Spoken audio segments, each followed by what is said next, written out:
¿para qué es este arte si ya casi todos lo hablan o saben hablar esta lengua? Del siglo XVIII, de un fraile. Con esta pregunta, en su prólogo al arte del idioma maya reducido a 60 reglas, etc., el fraile franciscano y lingüista Fray Pedro Beltrán anticipó a una crítica a la adición de una gramática más, cuando ya existía otro disponible. ¿Para qué escribiera un arte más? Según Beltrán, no todos saben hablar, y no es lo mismo hablar la lengua que saber hablarlo bien. Desde su punto de vista, entonces, la mayoría de los criollos residentes en Yucatán del siglo XVIII sabían hablar el maya yucateco, pero no muy bien y sin entender su gramática. El intento del arte, entonces, era que los criollos mejoraran un idioma que ya sabían, y además su arte fue dirigido a foresteros recién llegados a la provincia para que en sus palabras, poco tiempo con clara claridad de sus reglas, pudieran aprender maya. Y en sus palabras, si es criollo, refiriendo al lector, se perfeccionará muy mucho. Este pasaje sugiere que entre criollos un conocimiento de maya básico fue muy común por los mediados del siglo XVIII. Exageró la proliferación del uso de maya entre criollos en el periodo colonial tardío. En esta ponencia argumentó que no, que en el siglo XVIII vio una expansión del uso del idioma maya por personas no indígenas y servía como lengua franca en la vida cotidiana, sobre todo en la esfera rural fuera de las dos ciudades más grandes en Yucatán, Mérida y Campeche. Y esto pasó no solamente entre mayas, pero también entre criollos y las dichas castas. Mientras otros idiomas indígenas experimentaban un declive durante este siglo, el uso de maya se aumentó. Para ilustrar su extensión entre grupos étnicos no indígenas, empezamos con el uso de la clerecía en asuntos no especialmente espiritual, y luego examinaremos interacciones rutinarias de oficiales, hacendados, jueces españoles y subdelegados. Examinaremos brevemente. Los franciscanos fueron los primeros europeos en la provincia que manejaban bien el idioma de la mayoría indígena de Yucatán.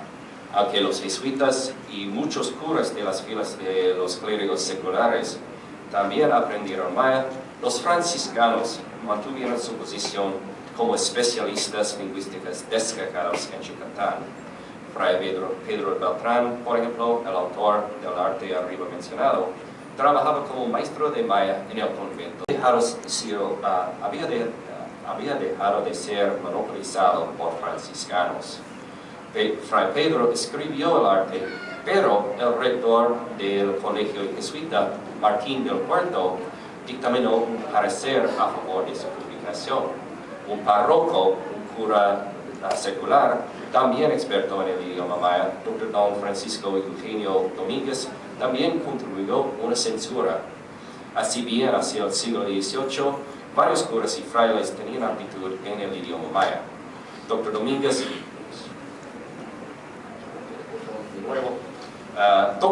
y Padre Martín también han hecho sus propias contribuciones a estudios lingüísticos y históricos de los mayas. Dr. Domínguez escribió el poco conocido Pláticas de los principales misterios de nuestra Santa Fe, etc., en 1758. El rector del Puerto, por su parte, deja una traducción de las confesiones de varios jefes de la Congregación del Rey Canek en 1761.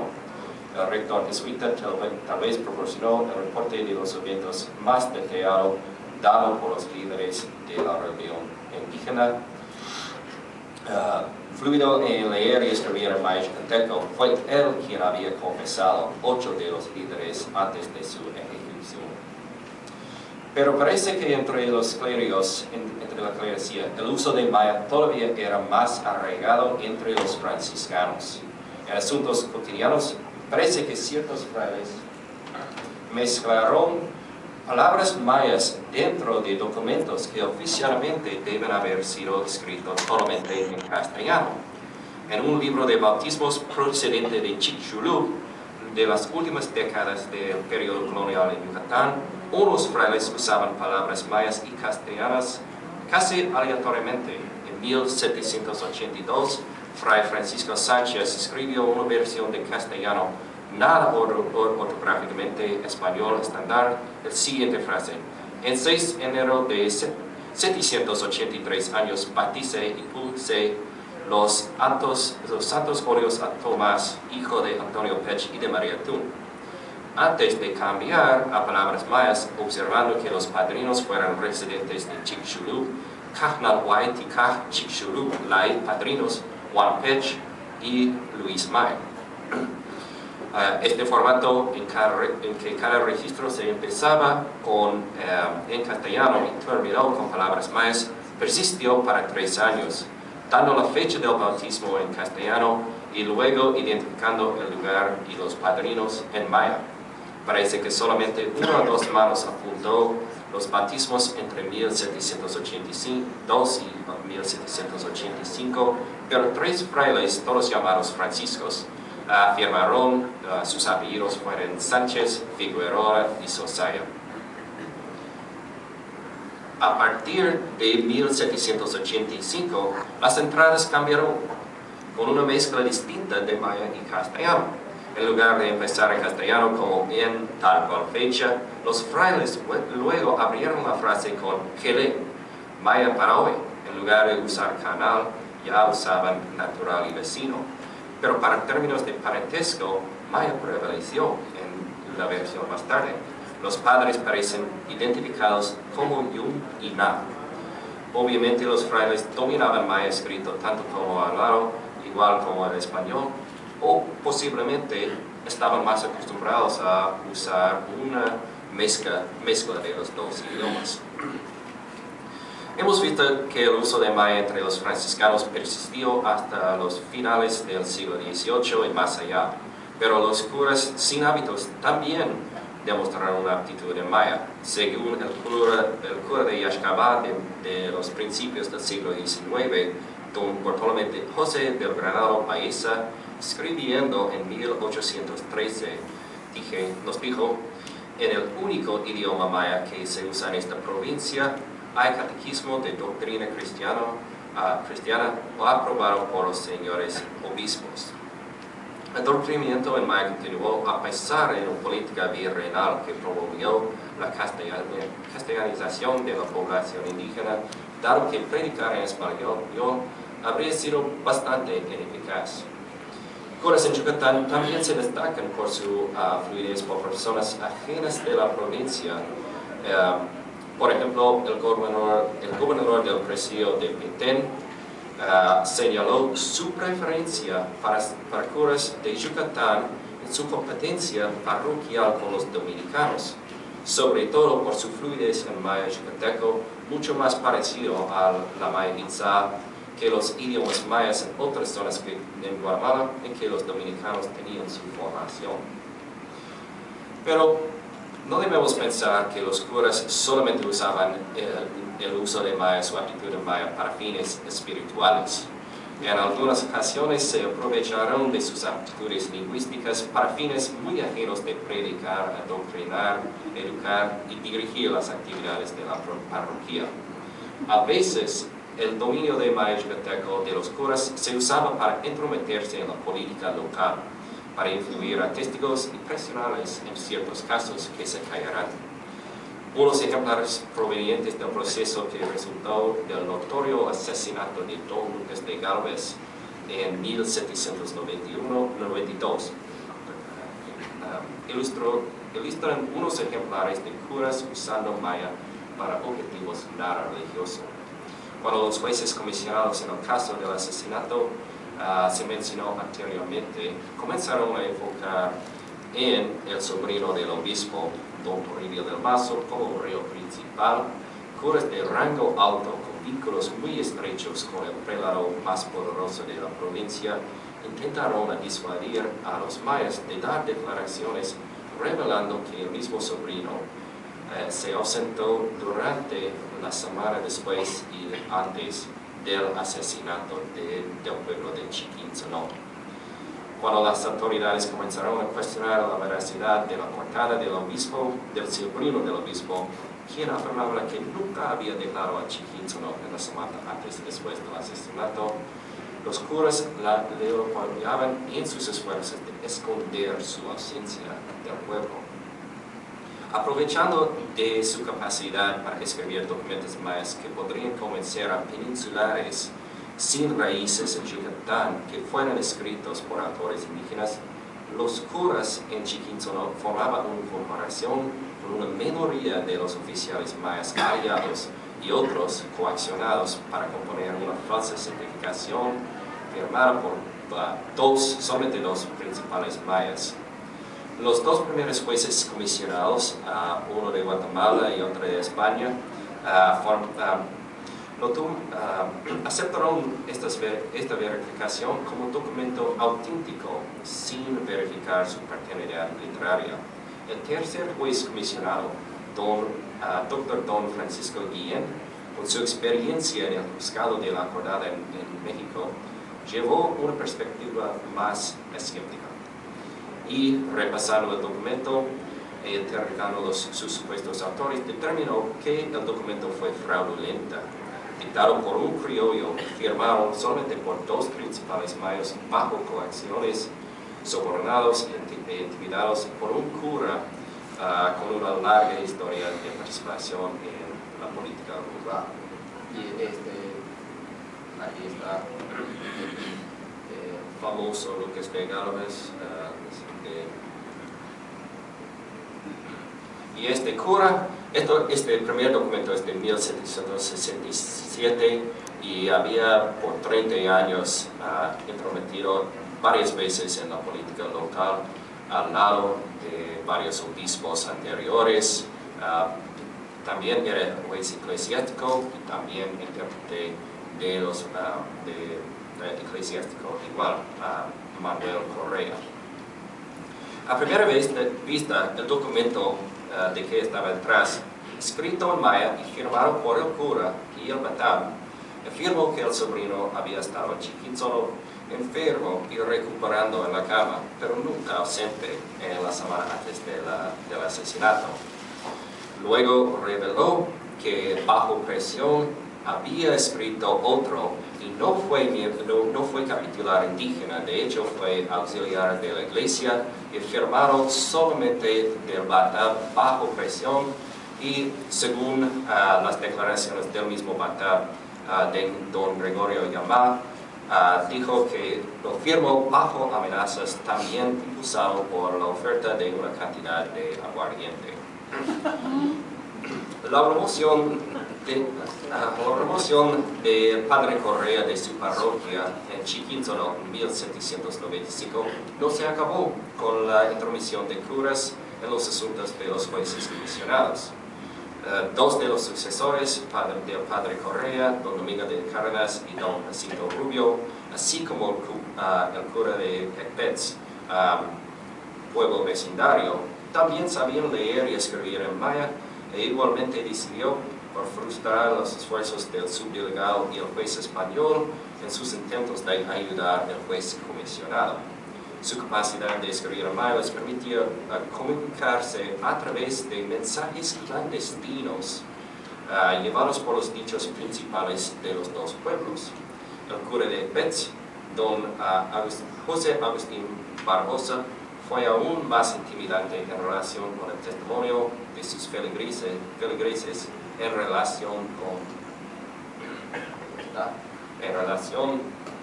con los testigos. Concluyó una breve carta de rutina en maya a don Nicolás Catzín solicitando paties, algo que fue un asunto bastante rutinario, concluyendo con un comentario nada sutil que estaba mirándole y supo si él estaba diciendo la verdad en sus declaraciones provenientes a este proceso. A diferencia de sus antepasados, este heterogéneo grupo de clérigos, curas, jesuitas y franciscanos fue en su gran mayoría criollos, nacidos y nacidos y educados en Yucatán, así que fueron parte de un proceso más largo, la mayanización lingüística de criollos. Abajo examinaremos otros ejemplares del uso de maya. No es de muy buena calidad, es copia, lo siento. El uso de maya en la esfera rural por criollos pocas veces fue tan intrigante como las amenazas de curas contra testigos mayas. Muchas veces, criollos demostraban una impresionante capacidad en maya en interacciones mucho más rutinarias. Durante el periodo colonial tardío, administradores criollos y mestizos pasaban sus vidas y horas laborales en contacto constante con la mayoría indígena en un ámbito rural. Administradores de primer nivel, como jueces españoles y cabos de justicia, mostraban una actitud en maya, porque fue totalmente necesario hablar la lengua indígena para llevar a cabo sus tareas diarias. Muchos de ellos también demostraron una capacidad de leer y escribir en maya.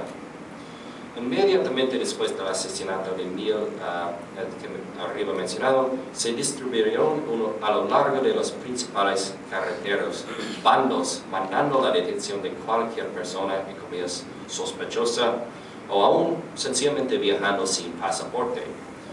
Escritos en español y maya, los bandos fueron recibidos de los subdelegados, jueces españoles, cabos de justicia, bátebes y otros capitulares de los cabildos mayas.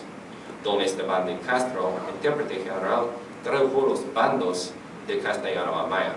Algunas autoridades municipales acusaron el recibo de los bandos y la comprensión de su contenido en breves declaraciones escritas en maya también. En Timucuy, don Ignacio Yam Abatab no fue el único quien firmó con una declaración en maya. El cabo de justicia, Lucas Tolosa, también demostró su fluidez en maya, firmando al lado de la firma de Yam en maya yucateco que había recibido y leído el bando. Semejando a los cabos de justicia, pero con un papel y jurisdicción más claramente definido, los jueces españoles también leía y escribía en muchos casos. Un inventario tomado como evidencia contra don Pedro Gutiérrez, el juez español depuesto de Chiquinzono, que más tarde murió de disentería en la cárcel, experimentó además la humillación de que los auxiliares de los jueces comisionados rebuscaban sus efectos personales, catalogando los bienes del ya difunto oficial.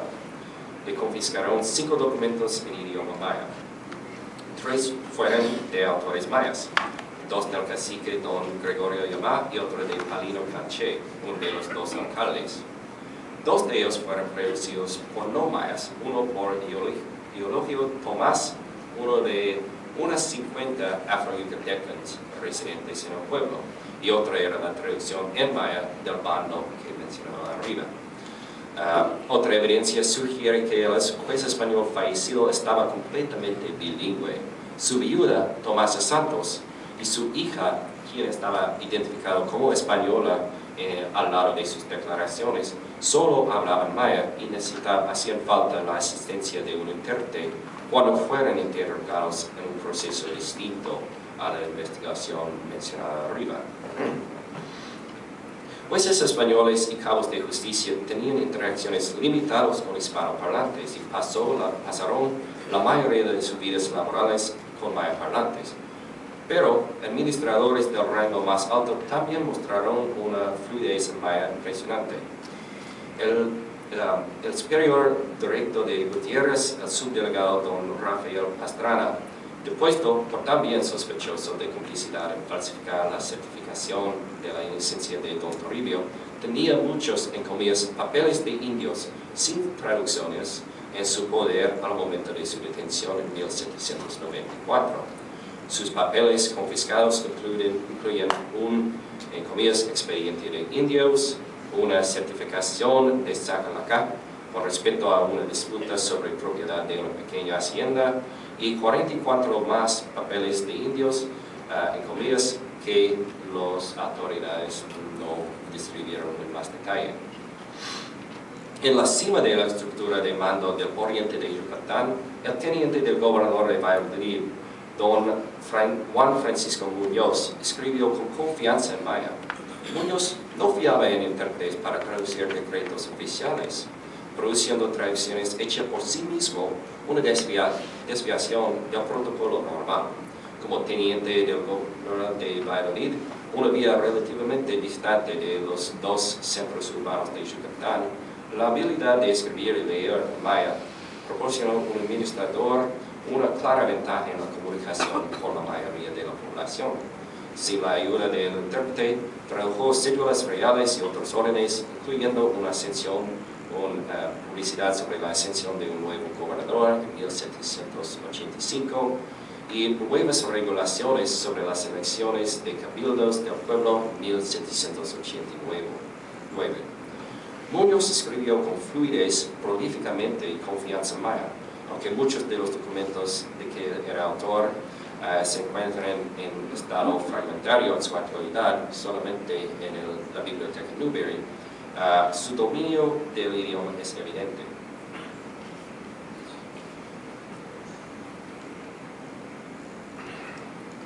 A diferencia de los documentos mayas arriba mencionados, produció en casos administrativos y policíacos, los documentos de Tecantó, así calificados por Philip Thompson, en contraste, nos da unos ejemplares por parte de asentados criollos y castas de fluidez en maya yucateco. Aunque los registros coloniales de las transacciones rutinarias son escasos, los documentos notarios de Tecantó demuestran que los criollos rurales y castas utilizan maya como el idioma preferido en transacciones rutinarias. Un ejemplar de un criollo escribiendo maya en una capacidad parecida proviene de una carta de venta de 1815 de dos propietarios mayas a un criollo, Matías Cesario Buenfil. Buenfil escribió un recibo en maya confirmando la compra de un solar de 3 hombres mayas, probablemente parientes, Juan, Alejandro y Francisco Calich, para 12 pesos. Los Buenfil fueron una familia criolla que se habían asentado en Tecantó a finales del siglo XVIII. Otra venta de un solar de Pedro Chan a Narciso Buenfil, sin traducción, también aparece en los documentos de Tecantó. La falta de traducción sugiere que Narciso, probablemente pariente de Matías Cesario, también sabía maya. Otros criollos como José Cetina sabía por lo menos un maya básico. Cetina firmó como testigo de asistencia al testamento de Fabiana May, una mujer maya. Firmó una declaración breve en maya. Otras fuentes indican que la capacidad de escribir y leer maya de los criollos en Tecantó no fue un caso único. Vendedores y compradores que fueron criollos y castas de solares en Cacachén también comunicaron en maya. En 1735, los castas Pedro Herrera y Petrona Gómez escribieron una carta de venta de un solar suyo al criollo don Ignacio Moguel. Destacadamente, ni los vendedores ni el comprador fueron mayas.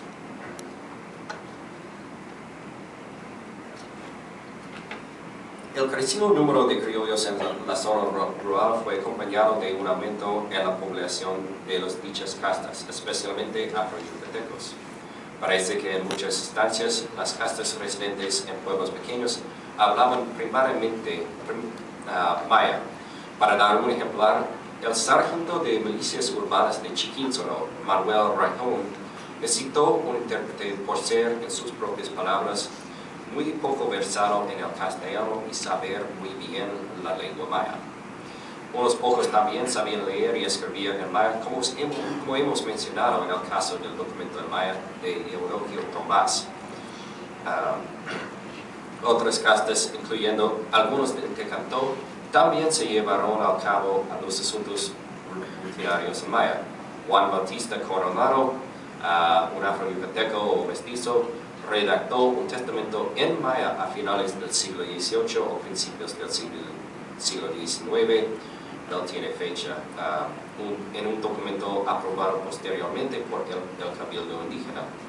En 1800, dos castas, mestizos o afro-yucatecos, solicitaron y recibieron permiso del cabildo para pastar el ganado a cambio de proporcionar polvo para la fiesta del pueblo en un documento escrito en mayas. Un hacendado criollo, Don Miguel Estrado, firmó como testigo en el documento escrito por Mateo Lugo y Manuel Antonio Cruz. A pesar de que el documento fue compuesto en mayo, ninguno de los tres anteriormente era identificado como maya. Y ya a las conclusiones. Un ejemplar último sirve para demostrar el alcance de maya en los rangos más altos de la sociedad criolla. Los Quijano, una familia estudiada en otros lugares por yucatecos, fue una familia destacada con hijos del paterfamilias Don Juan Esteban Quijano en muchos altos puestos de las jerarquías eclesiásticos, capitulares y militares. Pero se cayeron bajo sospechos en las últimas décadas del siglo, sobre todo por una disputa que tenían con el intendente antes de su muerte. Recordando una reunión después como testigo del Cabildo de Mérida, dominado por cabildos, el padre de la familia, Juan Esteban, denunció a las amenazas del intendente a su familia como una especie de extorsión en una conversación recordada del intérprete Castro.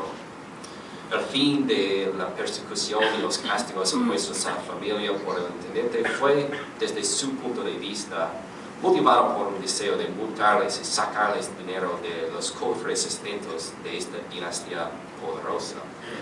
Los dos hablaban abiertamente en presencia del intendente, sin preocuparse que él entendiera. Hablaban en maya, el idioma entendido por los dos, pero no por el intendente peninsular. Este ejemplar es uno de muchos que apoya la declaración de Fray Pedro Beltrán, que hablando de los criollos de Yucatán nos dijo, en comillas, casi todos hablan o saben hablar esta lengua. Demuestra que hace 2 siglos los descendientes de europeos no tenían una actitud despectiva frente al idioma maya en el siglo XVIII. De hecho, el dicho fraile escribió en términos muy lisonjeros sobre el idioma a que se ha dedicado a estudiar. Calificó a maya como un idioma, y estas son sus palabras, garboso en sus dicciones, elegantes en sus periodos, y en ambas cosas conciso. Fin de sus palabras. Y tal vez el fraile del siglo XVIII puede haber enseñado una lección más profunda a los descendientes de los criollos del siglo XX y XXI que la gramática que enseñó a sus antepasados. Gracias.